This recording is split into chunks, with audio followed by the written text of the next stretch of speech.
आप देख रहे हैं वीकेंड का सबसे भरोसेमंद कार्यक्रम ये देश है हमारा। आज गुलाम नबी आजाद कह रहे हैं कि हम सब पहले सनातनी थे, हम कन्वर्ट हो गए। शेख अब्दुल्ला की बायोग्राफी है, तो मानिए ना कन्वर्ट हुए। 50 का 100 का एफिडेविट लिया, ये उस पर साइन कर देंगे। सनातनियों को न चादर न फादर, हमारा अपना बाप है ना। और अगर ऐसे लोग हमारे आदर्श हैं तो वो धर्म गड्ढे में जाए। तो आपने तो स्वामी प्रसाद मौर्य को आदर्श माना हुआ है। नहीं, स्वामी जो रामचरित हमारी पार्टी के सम्मानित नेता हैं। हाँ, तो प्रतिक्रिया लड़ाई लड़ रहे हैं, किसी और धर्म ग्रंथ की जला के देखे ना। आज हमारे यहाँ लोग दुर्भावना में नारा कौन सा लगाते हैं? जय श्री राम। रसगान ने तो शेष महेश दिनेश गणेश महेश जाय निरंतर गावे जाय अनादि हाँ। अखंड अछेद अभेद सुभेद बताइए। नमस्कार व्यूअर्स, मैं हूं अमीश देवगन और आप देख रहे हैं वीकेंड का सबसे भरोसेमंद कार्यक्रम ये देश है हमारा। इस हफ्ते ये देश है हमारा में बात होगी सनातन धर्म की, और सनातन धर्म को लेकर दो बड़ी खबरें आई, दो बड़ी घटनाएं हुई। और इन दिनों इन दोनों घटनाओं को जोड़कर मुझे मनोज कुमार की फिल्म का एक मशहूर गीत याद आ गया, जीते हो किसी ने देश तो क्या, हमने तो दिलों को जीता है।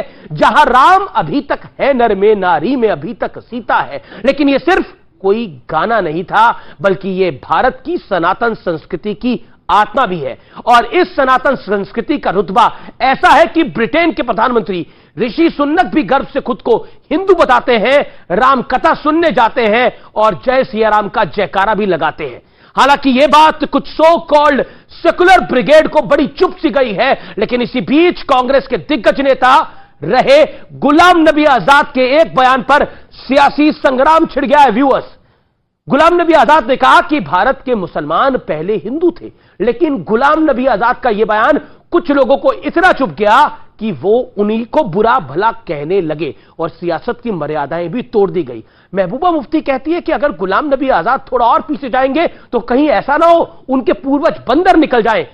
कांग्रेस कह रही है कि गुलाम नबी आजाद को ऐसा बयान कतई नहीं देना चाहिए था, लेकिन गुलाम नबी आजाद जो कह रहे हैं उस पर कुछ और बड़े तथ्य और इतिहास के सत्य लेकर आज मैं आपके सामने रखूंगा। यह देश है हमारा में जनता जनार्दन के बीच होगी वीकेंड की यह सबसे बड़ी बहस न्यूज 18 पर।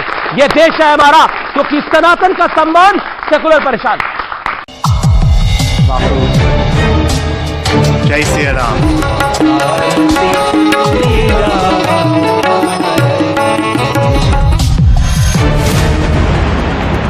पहले खबर आई 7 समुंदर पार ब्रिटेन से, जहां मुरारी बापू भक्तों को राम कथा सुना रहे थे। तभी वहां ब्रिटेन के प्रधानमंत्री ऋषि सुनक पहुंच गए। सुनक ने मंच पर मुरारी बापू से मुलाकात की, फिर पूरे गर्व के साथ खुद को हिंदू बताते हुए जय श्री राम का नारा लगाया। बापू, जय Siya Ram. Bapu, I'm here today not as Prime Minister, but as a Hindu.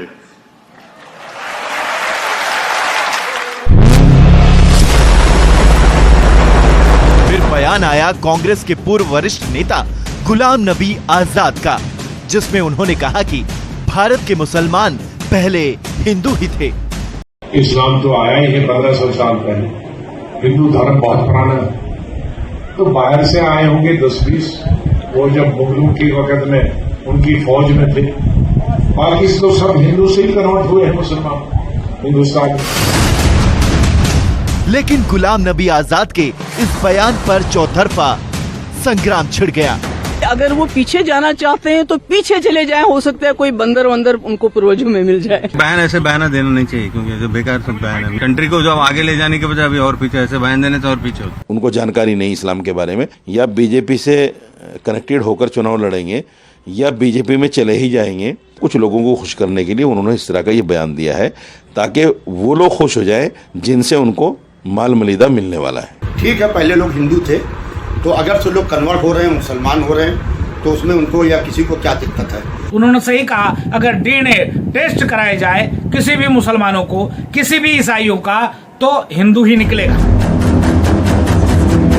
Ghulam Nabi के बयान पर बेचैन होने वालों को फारूक अब्दुल्ला के पिता और जम्मू कश्मीर के पूर्व सीएम शेख अब्दुल्ला ने अपनी ऑटोबायोग्राफी अतीशे चिनार में अपने हिंदू पूर्वजों के बारे में बताया है। अतीशे चिनार में शेख अब्दुल्ला ने लिखा है कि मेरे पूर्वज कश्मीरी पंडित थे। मेरे परदादा का नाम बाल मुकुंद कौल था। मेरे पूर्वज मूल रूप से सप्रू गोत्र के कश्मीरी ब्राह्मण थे। किताब के मुताबिक अफगान शासनकाल में उनके पूर्वज रघुराम ने एक सूफी के हाथों इस्लाम कबूल किया था। यहाँ तक कि शेख अब्दुल्ला के पोते और कश्मीर के पूर्व सीएम उमर अब्दुल्ला भी कह चुके हैं कि हर कश्मीरी कन्वर्ट हुआ है और कश्मीर में इस्लाम बाहर से आया है।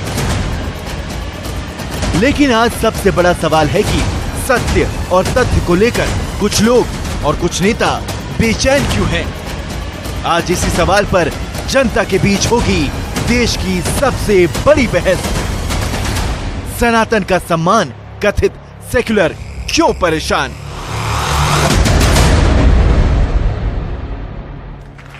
और इसी विषय पर बात करने के लिए मेरे साथ आ जुड़ रहे हैं कई खास मेहमान। सबसे पहले तो जोरदार तालियां सारी ऑडियंस के लिए हमारे साथ मौजूद है। और आज एक बेहद बड़ा खास पैनल है। सुधांशु त्रिवेदी हमारे साथ, भारतीय जनता पार्टी के member of parliament. Devkinandan Thakur है, उनको अभिनंदन है। राजकुमार भाटी है मेरे साथ, प्रवक्ता समाजवादी पार्टी के, उनका अभिनंदन है। और मेरे साथ शादाब चौहान है, नेता पीस पार्टी के, जोरदार तालियों के साथ उनका अभिनंदन है। मेरे साथ साजिद रशीदी है, जाने माने इस्लामिक स्कॉलर है, उनका अभिनंदन है जोरदार तालियों के साथ। तो आप तमाम लोगों का स्वागत है इस चर्चा में। शादाब चौहान, तो आपके पूर्वज भी हिंदू थे, ऐसा गुलाम नबी आजाद कह रहे हैं। देखिए, गुलाम साहब किसके गुलाम हैं मैं उस पर विषय पर नहीं जाना, उनकी अपनी राय है।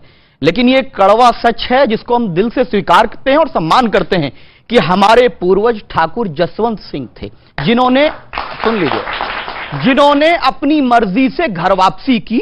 क्योंकि हमारा यह धार्मिक बिलीफ है कि दुनिया में जो कोई पैदा होता है, मुसलमान पैदा होता है, और आदम अलैहिस्सलाम जो उसको उनको सब मानते हैं, वो भारत में आए, तो पूरी दुनिया जो है वो भारत से शुरू हुई है। हमारा भारत तो इतना महान है। दूसरी बात, ऋषि सुनक जी ने कहा जय सिया राम, और आज हमारे यहां लोग दुर्भावना में नारा कौन सा लगाते हैं? जय श्री राम। कब लगाते हैं? सम्मान करते समय नहीं, गरीबों की हत्या करते समय, बेसहारों को मारते समय। राम मंदिर का जब शिलान्यास करने गए थे प्रधानमंत्री नरेंद्र मोदी, तो उन्होंने जय सिया राम का नारा ही लगाया था। अच्छी बात, तब तो आप छाती पीट रहे थे। नहीं, कभी नहीं, नहीं, हमें कोई आपत्ति नहीं उस नारे से। ठीक है।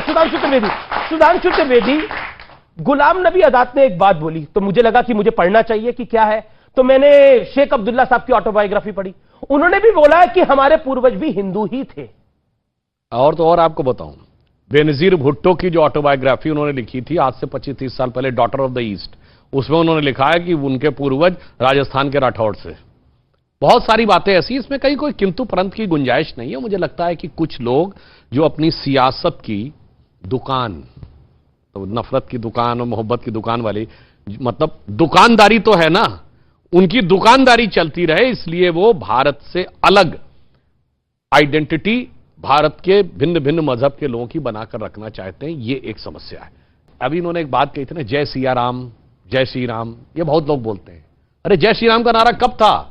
जब राम मंदिर राम लला के लिए था। भाई अभी तो राम लला थे, बालक राम थे। सिया राम तो तब आएंगे जब युवा होकर विवाह होगा। तो जब तक राम लला है तो जय श्री राम ही होगा, और जिस दिन राजा राम बनेंगे तो जय सिया राम होगा। और एक लाइन और कह दूं आपसे, अभी आपने एक लाइन बोली ना, जहां राम अभी तक है नर में, नारी में अभी तक सीता है। मुझे याद है राम मंदिर आंदोलन के समय वह पंक्ति गवाई गई थी। मैं जब गया था ताला खुलने के संकल्प लेके, तो उसमें कहा गया था, जन जन के मन में राम रमे और प्राण प्राण में सीता है। हर हृदय की धड़कन रामायण पग पग पर बनी पुनीता है। यदि राम नहीं है सांसों में तो प्राणों का घट रीता है। इसलिए नरनाहर श्री पुरुषोत्तम का हम मंदिर भव्य बनाएंगे। सौगंध राम की खाते हैं हम मंदिर वहीं बनाएंगे। और आज आप देखिए, एक लाइन पूरी कर दो, लंबा हो रहा है, लंबा हो गया, मगर एक लाइन। ब्रिटेन का प्रधानमंत्री कहता है कि मेरी मेज के ऊपर गोल्डन गणेशा बैठे रहते हैं और मुझे प्रेरणा देते हैं। यह काल चक्र की गति का परिवर्तन था जिसके लिए कहा गया था तात राम नहीं नर भूपाला भुवनेश्वर कालो कर काला। ये मनुष्य नहीं भगवान थे, काल के काल थे। ठीक है, मैं आपको बताऊंगा साजिद रशीदी, गुलाम नबी आजाद ने जो कहा सही कहा। क्या आपको लगता है उनकी बात से आप सहमत हैं? क्योंकि शेख अब्दुल्ला ने भी अपनी ऑटोबायोग्राफी में यही लिखा है। देखिए, सबसे पहली बात तो यह है कि नेता और अभिनेता इनका कोई दीन धर्म नहीं होता। ये कब कहां कल्टी खा जाए कुछ कह नहीं सकते। सबसे पहले तो ये समझ लेना चाहिए। दूसरी बात, ये सत्य है, इसमें कोई दो राय नहीं है। जैसे शादाब ने भी कहा, सब जानते हैं हिंदुस्तान में 90% लोग कन्वर्टेड है, इसमें कोई दो राय नहीं है। लेकिन कन्वर्ट होने के बाद में जब ये कन्वर्ट हुए क्यों थे, मैं ये जानना चाह रहा हूं। क्यों का क्या मतलब है? सवाल है। नहीं, क्यों का क्या मतलब है? सवाल है। अगर एक आदमी हिंदू से मुसलमान तो क्यों का क्या मतलब हुआ? तो मेरा सवाल है कि क्यों हुए थे? आस्था उसमें जागी तो मुसलमान हो गया। भाई, किसी की आस्था क्रिश्चियन में जाग रही, वो क्रिश्चियन हो गया। क्यों का तो कोई सवाल ही नहीं होता। तो इस्लाम में अलाउड है ऐसा कन्वर्ट? क्यों तो ऐसा हुआ जैसे नहीं, अगर एक बच्चा पैदा हो रहा है कि साहब ये पैदा क्यों हो गया, अरे हो गया भाई, ऊपर वाले ने दे दिया। हमें पता बच्चा कैसे पैदा हो रहा है, बताने की कैसे नहीं, क्यों वो पता है कन्वर्जन के लिए पूछा है। बच्चा तो पैदा हो रहा है, पता है कैसे पैदा हो रहा है। बहुत विद्वान मानता था आपको तो कैसे और क्यों में भी फर्क का पता नहीं। कैसे और क्यों का फर्क पता नहीं आपको? आप इतना, मैं तो विद्वान मानता था आपको बहुत। अरे मैं भी आपको पढ़ लिख के आते हो, तभी तो आपसे सवाल पूछो। कैसे और क्यों में फर्क पता नहीं, तभी आप विद्वान हो, तभी तो आपको कैसे और क्यों का फर्क पता नहीं। मैं तो सवाल पूछ रहा हूं भाई, क्यों हो रहे भाई, सोच के तो पूछा करो। जब हमने मान लिया कि हाँ कन्वर्टेड है, अब कन्वर्टेड क्यों है उस पर मत जाइए। जो आदमी इस्लाम में कोई ऐसी बातें छुपाना चाहते हैं, जो छुपाना नहीं चाहता, छुपाने का क्या मतलब है इसमें? तो बता दीजिए। फिर आप एक बेतुकी बात बोल गए। बेतुकी नहीं, मुझे गर्व है कि मैं हिंदुस्तानी हूं और मुसलमान हूं। मुझे गर्व है और मैं सीना ठोक के कहता हूं, 156 इंच का सीना लेके कहता हूं मैं मुसलमान हूं। 156 इंच का? यस, 56 नहीं, 156 इंच। और मुझे कोई रोक नहीं सकता इस पर। अभी सुधांशु जी जो है फिर मुस्लिम देशों में पहुंच गए। हम हिंदुस्तानी है मेरे भाई, हिंदुस्तान की बात करो ना हमसे। मुस्लिम देशों में क्या, और हम तो नहीं बैठ के बात करते हैं यहां क्या हो रहा है। अगर मुस्लिम देशों की बात करो तो मैं आपको एक सत्य बताता हूं। आज देखिए, मैं अभी हज पर होकर आया हूं सर, वहां हजारों लोगों का मजमा था। एक 10 रियाल किसी का गिर गया वो बेचारे का, किसी आदमी ने उसको हाथ नहीं लगाया उठाने के लिए। क्यों? पता है कि अगर ये उठा लिया, चोरी हो गई तो हाथ काटा जाएगा। बिल्कुल, इतने सख्त कानून है वहां। मुस्लिम देशों की बात कर, वहां रेप नहीं हो सकता जैसे यहां रोजाना होता है ना। जैसे मणिपुर के सीएम ने कहा है कि ये काम तो रोजाना होते हैं यहां। रफीक शदानी हैं, बहुत पुराने शायर हैं और मतलब वो अक्सर अवधी भाषा में कभी अच्छी बात को मान लेना चाहिए। बहुत अच्छी उन्होंने बात कही। उन्होंने कहा कि यहां पर तो हाथ की इधर उधर उठा कोई रख लेता ना, कहीं झुम्मन से कल कहीं वफाती सोच समझकर हज पर जायो। झुम्मन से कल कहीं वफाती सोच समझकर हज पर जायो। हिया की लब जब हुआ न चली है, आपन आपन हाथ बचायो। आप अपना, ये सही तो है कि आप अपना, आपको सही करके जाना पड़ेगा। जो बात मैंने कही वही इन्होंने कहा। एक सीरियस बात जुम्मन है, जो ना आप अपना हाथ बचा के आए हो। अरे भाई, ना आप जुम्मन है, ना आप अपना हाथ बचा के आए हो। हाँ, बचा के आया हूं, खत्म बात, बचा के आया हूं। एक सीरियस बात कह दूं, कहा देखिए धर्म परिवर्तन होता है जिसको समझ आ गया। मजे की बात यह है कि सबसे जो अशिक्षित लोग होते हैं उन्हीं सबसे पहले धर्म समझ में आता है। ये तो आप मैं बिल्कुल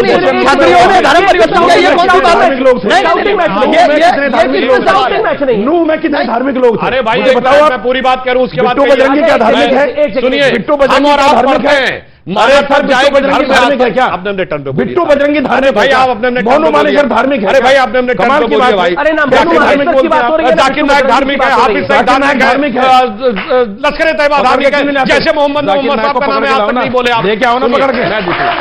मैं एक सीरियस बात कह रहा हूं। देखिए, हम ये तब माने जब किसी ने अपना धर्म पूरा पढ़ लिया हो, फिर दूसरे का भी धर्म पढ़ लिया, कंपैरेटिव स्टडी की, और फिर उसे लगा ये नहीं है अच्छा, हम बात समझ में आते हैं।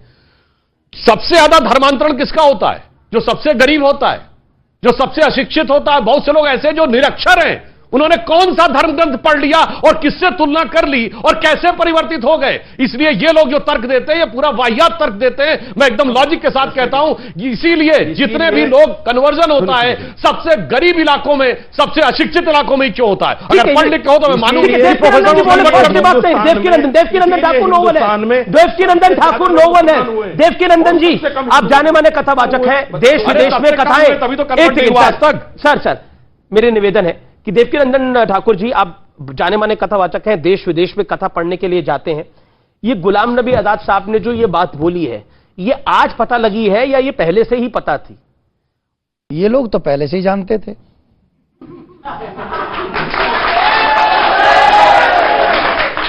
बार बार नारे मत लगाइए, मेरा निवेदन है। मेरे पूर्वज कौन है ये तो मुझे पता ही होगा ना, और आज हम सबके सामने इन्होंने एक्सेप्ट भी किया। और ये एक अच्छी बात है कि ये आजकल, पहले नहीं मानते थे, अब मानने लगे हैं। और मानने लगे हैं, इसलिए हम सभी सनातनियों को हृदय से इनका धन्यवाद और स्वागत करना चाहिए कि एक अच्छी बात है कि ये हमारे एक डीएनए भी एक है। इनके पूर्वज चाहे 3 पीढ़ी पहले रहे, उन्होंने राम कृष्ण सबकी पूजा की होगी, जैसे जैसे तथ्य हमारे सामने आ रहे हैं। और सनातन में जैसे अभी आप दिखा रहे हैं सनातन का सम्मान, आप एक देख लीजिए कि ब्रिटेन जो सब पर राज्य करता था, आज वहां पर एक सनातनी प्राइम मिनिस्टर है। और वो सनातनी प्राइम मिनिस्टर किसी देश पे आक्रमण करने का ऑर्डर नहीं दे रहा है, बल्कि अपने यूथ को, अपने समाज को या अपने देश को आगे ले जाने की जिद कर रहा है। और तमाम क्रिटिकल कंडीशनों से लड़ता हुआ अपने यूथ को भी आगे बढ़ा रहा है, अपने देश को भी आगे बढ़ा रहा है। ये सनातन की ताकत है, किसी को हट नहीं करता पर आगे बढ़ाता है। तो सनातन का मतलब है और लेकिन हमारे देश के अंदर एक मेरा सवाल है, और वो ये है कि ऋषि सुनक ने तो बोला कि मैं बतौर प्रधानमंत्री नहीं, बतौर हिंदू यहां आया हूं।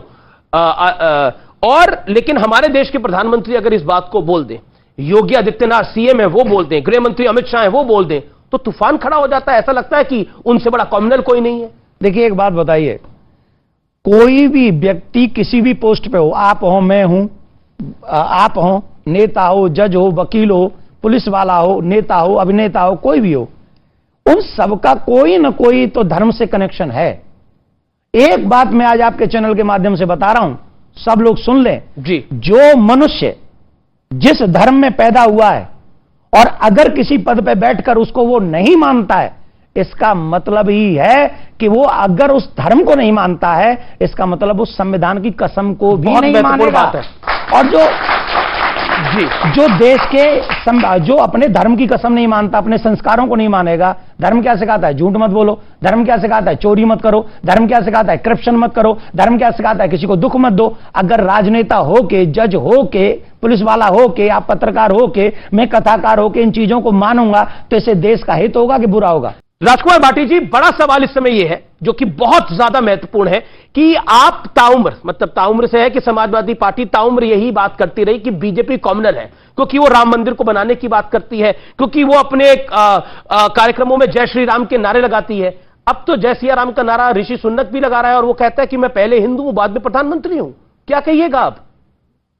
हमारा तो पूरा जीवन चला गया। हम तो बचपन से, हमारे बुजुर्ग, हम सब जब आपस में मिलते हैं, अभिवादन करते हैं, तो हम तो राम राम जी कहते हैं हाथ जोड़ के। राम का विरोधी कौन है? समाजवादी पार्टी कहाँ राम की विरोधी है? आप आज का विषय बहुत गंभीर है और इस पर गंभीरता से ही चर्चा होनी चाहिए। तो आपका शो है कि सनातन का सम्मान, सेकुलर परेशान। जी, पहली पंक्ति तो बहुत बढ़िया है, सनातन का सम्मान, हमें भी खुशी है क्योंकि हम भी तो उसी से जुड़े हुए हैं। जी, सबको खुशी होगी। हर आदमी के अंदर गर्व, अपने धर्म के प्रति, अपने समाज के प्रति, अपने देश के प्रति हर व्यक्ति के अंदर गर्व होता है। लेकिन दूसरी पंक्ति बिल्कुल गलत लिखी है, सेकुलर परेशान। कौन सा सेकुलर परेशान है?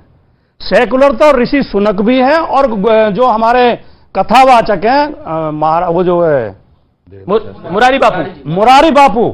मुरारी बापू अपनी कथा में हिंदी के कवियों को भी बुला के सम्मानित करते हैं, उर्दू के शायरों को बुला के भी सम्मानित करते हैं।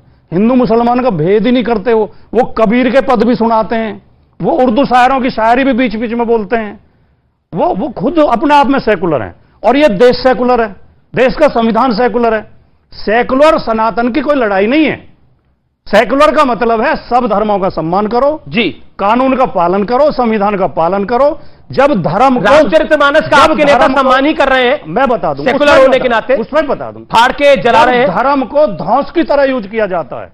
किसने तरह यूज करते हैं बहुत लोग, जैसे कि जय श्री राम बोल के पिटाई करते हैं कि जय श्री राम बोल कि दर्जनों वीडियो घूम रहे हैं सोशल मीडिया पर, कटाई करते हैं। जैसे कि ये क्या हुआ, हमारे अगर हम सनातनी हैं और हमें अपने धर्म पर गर्व है जी, तो हमें स्वामी विवेकानंद, स्वामी दयानंद जैसे संतों से शिक्षा लेनी चाहिए।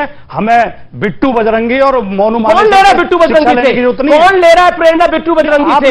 ये राम और कृष्ण नाराज हो रहे हो आप? यहाँ का युवा राम और कृष्ण से प्रेरणा लेता है, इन लोगों से नहीं। पॉइंट नंबर 1, पॉइंट नंबर 2 अब आप सुनना पड़ेगा। अब पॉइंट नंबर 2 मैं आपकी बात, सुधांशु आपका जवाब जरूरी है। मेरा जवाब पूरा हो जाए। आपने नहीं, ये बोलिए अमीश जी, आप इस बात पे क्यों नाराज हुए? मैं तो नाराज नहीं हो रहा, बोल रहा हूं। आप पक्ष क्यों बनते हैं? मैं तो राम और भगवान राम और कृष्ण की बात कर रहा, किसका पक्ष लेना है? आप वकील की तरह खड़े हो जाते हैं। मैंने तो नहीं कहा कि बिट्टू बजरंगी और मोनू मानेसर से आप ले रहे हो शिक्षा। आपने कुछ लोग ले रहे हैं, कुछ लोग बोला, उन्होंने वीडियो डाल के कहा है कि वहां आ रहे हैं हम और वो यात्रा निकाल रहे हैं। ऐसे लोग हमारे आदर्श कभी नहीं हो सकते, और अगर ऐसे लोग हमारे आदर्श हैं तो वो धर्म गड्ढे में जाए। तो आपने तो स्वामी प्रसाद मौर्य को आदर्श माना हुआ है। नहीं, स्वामी हमारे पार्टी के सम्मानित नेता हैं। हाँ, तो लड़ाई लड़ रहे हैं, किसी और धर्म ग्रंथ की जला के देखे ना, स्वामी दूध का दूध और पानी का पानी क्या होता है। प्रसाद मौर्य कोई धर्मगुरु नहीं है। आप राजनीति और धर्म को एक जगह क्यों मिला रहे हैं? क्यों नहीं मिलाऊंगा? नहीं, आप क्यों नहीं मिलाऊंगा? आपके नेता ने मिलाया। अगर मिलाओगे तो आप गलती कर रहे हो। आपके नेता ने मिलाओगे तो गलती कर रहे हो। देखिए, इन्होंने बात कही, वहीं से मैं कहता हूं जो धर्मगुरु नहीं है उसको धार्मिक विषय पे नहीं बोलना चाहिए, टिप्पणी नहीं करनी चाहिए। डॉक्टर नहीं हो तो डॉक्टरी पे मत बोलो, इंजीनियर नहीं हो तो इंजीनियरिंग पे मत बोलो, इकोनॉमिक्स नहीं हो तो इकोनॉमिक्स पे मत बोलो। नेता हो तो कहो हाँ मेरा ये नेता के रूप में विचार है, आप धार्मिक ग्रंथ पे क्यों टिप्पणी करने लगते हैं? और दूसरा, इन्होंने जो एक बात कही, जवाब ले लेना, मैं याद दिला, हाँ मैं बिल्कुल दूंगा, आपको मौका दूंगा। इन्होंने कहा 50 सेकंड, हाँ बिल्कुल, इन्होंने कहा कि मुरारी बापू की कथा में वो ये भी बोलते हैं। बिल्कुल, मैं कहना चाहता हूं, आप कितने मुस्लिम बताइए जो कि संस्कृत के श्लोक भी कोट करते हो? मैं बताता हूं, मगर जो कोट करने लगता है उस दिन सेकुलर कहते हैं मेरे से मतलब नहीं है भाई। आरिफ मोहम्मद खान साहब कितने शानदार बातें कोट करते हैं। डॉक्टर एपीजे अबुल कलाम कहते थे कि मैं भगवत गीता पढ़ता हूं, तुरंत वो बाहर हो जाता है। उस्ताद बिस्मिल्लाह खान जिन्होंने पहली शहनाई बजाई थी भारत की स्वतंत्रता पे, जब अंतिम समय वो बीमार थे, यूपीए की सरकार थी और यूपीए उन्होंने कहा कि हम दिल्ली में रह के पूरा इलाज करेंगे, उन्होंने कहा नहीं अब तो मैं काशी में ही जाऊंगा। उन्होंने क्या कहा, चना चबेना और गंगा जल जो देवे करतार, काशी छोड़ न जाइए जहां विश्वनाथ दरबार। उसको भारत रत्न कब मिला? 2001 में। 50 साल सेकुलर शासन में कभी नहीं मिला। इसलिए, और सुनिए, महात्मा गांधी ने कहा था ना, ईश्वर अल्लाह तेरो नाम, बिरला मंदिर में उस जमाने में गवा दिया था। मैं चुनौती से कहता हूं किसी मस्जिद में गवा देखो ईश्वर अल्लाह तेरो। ये जो आप सेकुलरिज्म की बात कहते हैं, सेकुलर परेशान जी, और सनातन का सम्मान इसलिए कहा जाता है, बहुत समझ के बोलने की बात होती है। इन्हें जानकारी है लेकिन जानबूझ के छिपा रहे हैं। इन्हें यह भी पता होगा कि इकबाल साहब ने लिखा था कि है राम के वजूद पे हिंदोस्तां को नाज, अहले नजर समझते हैं उनको इमाम हिंद। राम की प्रशंसा में इकबाल ने भी शेर लिखे हैं। और जो रसखान थे, रसखान ने क्या लिखा था? मानस हो तो वही रसखान बसो ब्रज गोकुल गांव के ग्वारन। श्री कृष्ण की स्तुति में उन्होंने छंद लिखे हैं। तो ऐसा नहीं है कोई मुसलमान नहीं कहता, मुसलमान भी राम को मानते हैं, कृष्ण को भी मानते हैं, हिंदू भी मुसलमानों का सम्मान करते हैं। इसी से देश मजबूत होगा। ये जो लड़ाने की राजनीति है, ये जो अपने राजनीतिक स्वार्थ के लिए घृणा फैलाई जाती है, लड़ाई कराई जाती है, फैला रहा है घृणा? एक मिनट, कौन फैलाता आपको नहीं पता? आप बता दीजिए। आरएसएस और बीजेपी फैलाती है। अच्छा, आरएसएस और बीजेपी का एजेंडा ये है कि लोगों को लड़ाओ, जाति के नाम पर लड़ाओ। ये जो यहाँ का झगड़ा मेवात का किसने शुरू किया? आरएसएस ने शुरू किया। आपने बोला राजस्थान में जो गुर्जर मीणा लड़ा, किसने लड़ाए? आपने आरएसएस में लड़ाए। आज अगर मणिपुर में अगर महते और कुकी लड़ रहे हैं, किसके लड़ाए हुए हैं? बीजेपी के लड़ाए हुए हैं। आरएसएस और बीजेपी हमारे साथ दंगे कराती है। आरएसएस और बीजेपी लड़ाती है। मुझे एक लाइन में बोलना चाहता हूं, क्योंकि जनाब ने बोला कि आरएसएस और बीजेपी लड़ा रही है सब लोगों को। 1947 में देश का बंटवारा हुआ तो आरएसएस और बीजेपी लड़वा रही थी, बीजेपी का जन्म नहीं हुआ था तब। उससे पहले जब देश का बंटवारा मांगा गया, किस आरएसएस और बीजेपी का जन्म हुआ था? हाशिमपुरा दंगे हुए, कौन सी बीजेपी थी? अब सुनिए, मलियाना दंगे हुए, कौन सी बीजेपी थी? कई सारे सवाल है सर, आप डूब जाइएगा, जवाब नहीं आ पाएंगे। सुधांशु त्रिवेदी, आपका देखिए, दो राष्ट्र का सिद्धांत आरएसएस और हिंदू महासभा ने दिया था, सावरकर ने दिया था, जिन्ना ने बाद में मांग की थी 2 राष्ट्र की। यहाँ पर तो बड़ा प्यार मोहब्बत है, जी। पहले इन्होंने एक बड़ी अच्छी बात कही भी दूध का दूध पानी का पानी हो जाता है। इन्होंने नाम लिया रसखान का। उनका नाम था सैयद इब्राहिम रसखान, बहुत बड़े कृष्ण भक्त कवि थे। और जिस इन्होंने कविता बोली वो थी कि रसखान कह रहे हैं कि मानुष हो तो वही रसखान, यानी मेरा अगला जन्म मनुष्य के रूप में हो तो रसखान क्या करे, क्या बनूं, बसों ब्रज गोकुल गांव के ग्वारन, गोकुल में ग्वाल बालों के बीच में। जो पशु हो तो कहा बस मेरो, पशु के रूप में दूसरा जन्म हो, चरो नित नंद की धेनु बजारन, तो गाय बनूं नंद बाबा के। और पाहन हो तो वही गिरि को, पत्थर बनूं जो धर्यो कर छत्र पुरंदर धारन, गोवर्धन पर्वत पे। और जो खग हो तो बसेरो करो कहूं कालिंदी कूल कदम की डारन, यानी पक्षी बनूं तो उस कदम के वृक्ष पर जिसके नीचे भगवान कृष्ण मुरली बजाते थे। मैं पूछना चाहता हूं, अगला जन्म मानने वाला व्यक्ति जो कहे कृष्ण भक्त के रूप में अगला जन्म लूं, इस्लाम के हिसाब से सही है कि खारिज? अभी दूध का दूध पानी चालाकी है, दूध का दूध पानी का पानी। आज फतवा जारी हो जाता, रसखान पर फतवा जारी हो जाता। अच्छी बात है, भी नहीं पूछेंगे। इसीलिए मैंने कहा अमीर जी, रसखान ने तो शेष महेश दिनेश गणेश महेश उजाई निरंतर गावे, रसखान ने तो ये भी कहा। और सुनिए उसके आगे क्या, ये अनादि अनंत अखंड जाई अनादि अखंड अछेद अभेद सुफेद बताइए। वेद अनादि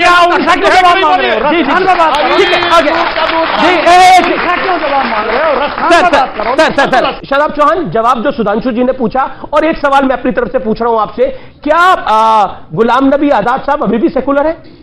मैं तो कह रहा हूं कि वो गुलाम नबी से गुलाम भागवत हो गए, क्या हुआ नहीं मालूम, लेकिन उनको जिस चीज के बारे में शिक्षा हो गया, गुलाम नबी से लेकर के गुलाम मोहन भागवत तक का सफर। क्योंकि वो तथ्यहीन बात कर रहे हैं, वो ऐसी बात कर रहे हैं। उन्होंने कहा कि किसी का इतिहास इतने साल पुराना है, उन्हें पता होना चाहिए कि हमारा ये बिलीफ है। उनको नहीं मालूम, उनका बिलीफ ही नहीं है कि जब से दुनिया बनी है तब से इस्लाम है, लेकिन मुकम्मल हुआ है। अभी बताएंगे उनको, रिलीजियस स्कॉलर हमारे बैठे हैं, वो बताएंगे। हिंदू और मुसलमान सब प्यार से रह रहे हैं, आप कहे मथुरा का विवाद लेके आगे पड़े, कहे आप ज्ञान वापी को लेकर इतनी चर्चा कर रहे हैं, इतना प्यार है, प्यार से मांगेंगे सब दे देंगे। निवेदन है मेरा, क्या बात कर रहे हैं आप, मोहब्बत है, मोहब्बत की दुकान खुली हुई है, आप क्या बात कर रहे हैं? मांग के तो देखिए जनाब। दुकान में हमारी जगह नहीं है अमीर जी। अच्छा, नहीं हमारी जगह नहीं उस दुकान में, मोहब्बत की दुकान नहीं, उसमें हमारे लिए कोई जगह नहीं। अगर जगह होती तो मानेसर जेल में होता। अच्छा ठीक, तो उससे हमें रिलेट। ठीक है। ये जो भाई साहब हैं जिन्होंने काली जैकेट पहनी है, मैं नाम नहीं, चौहान साहब, हम चौहान साहब कहेंगे, प्यार की बात है। चौहान साहब से हम एक निवेदन कर रहे हैं। अभी इन्होंने क्या कहा कि कब से, जब से धरती बनी है तब से क्या है क्या? वो कहां पे, थोड़ा हमें बता दें, थोड़ा उसको हम पढ़ लें। हाँ, नहीं, आपने मेरा जिनसे क्वेश्चन निवेदन। हाँ, बिल्कुल नहीं, आपकी बात। मेरा कुछ और बोलना ही नहीं मुझे, ये सिर्फ वो किताब बता दें और कहां पढ़ना है, कि हम लोग सब क्या नाम है उन्हीं के हैं क्या? ठीक है, आप सुन लीजिए, पूरी बात मेरी मुकम्मल होती। जब ईश्वर ने इस दुनिया को बनाया, ईश्वर मत कहिए उसे, सुन लीजिए, ईश्वर कहेंगे तो ट्रांसफर हो जाएगा मामला। हमारे सुनिए ठाकुर जी, नहीं हमारे आप डीएनए तो एक ही है ना। अरे आप अगर मेरा देखो सुनिए, हाँ, मेरा चौहान साहब से एक निवेदन है। यही बात रामलीला ग्राउंड में एक बहुत बड़ी मीटिंग हुई थी और एक बहुत बुजुर्ग थे, उन्होंने महाराज मनु को आदम कह दिया, ठीक, जो कि सनातनियों के साथ बहुत बड़ा खिलवाड़ है। मैं ये कह रहा हूं, तुम्हारा आदम जो होगा उसका आप रिस्पेक्ट करें, I respect your feelings, but मेरे महाराज मनु को, जो कि ब्रह्मा जी की संतान है, ब्रह्मा जी जो कि नारायण भगवान की नाभि के कमल के ऊपर बैठकर प्रकट हुए हैं, जो नारायण भगवान से सत्य सनातन प्रकट हुआ है, आप महाराज मनु को, उनकी पत्नी शत्रुपा को अगर आप कहेंगे कि वो हमारे हैं और उनको अपना नाम देंगे, आदम कहेंगे, इससे मुझे कड़ा विरोध होगा। I respect, a lot of respect my religion, Sanatan Dharma, और मैंने वेद पढ़े हैं, मैंने भागवत पढ़ी है। भागवत उदाहरण है कि इस सृष्टि का सृजन कैसे हुआ। वो मूर्ख हैं जो हमें ये बताते हैं कि हमारे पूर्वज बंदर थे। हमारे पूर्वज ना कोई बंदर है ना कोई आदम है, हमारा पूर्वज भगवान नारायण है। नारायण से ब्रह्मा, ब्रह्मा से मनु, और महाराज मनु की संतान होने के नाते मानव कहलाए। इसलिए हमारे इस पूरे गणित में डीएनए एक होगा, आपने बीच में चेंज किया होगा कुछ, हमारा डीएनए नारायण से चल रहा है और आज तक वही है। सुनिए, ये देश है हमारा में रुकेंगे एक ब्रेक के लिए, लेकिन ब्रेक के उस पार ये चर्चा जारी है। ब्रेक के बाद कुछ जोरदार सवाल होंगे और ये चर्चा भी जोरदार होगी। आप देखते रहिए, ये देश है हमारा। पशु की पूजा करेंगे, आदमी का सिर काट देंगे। किसका सर काटा भाई? आदमी का पेशाब करते हो। सर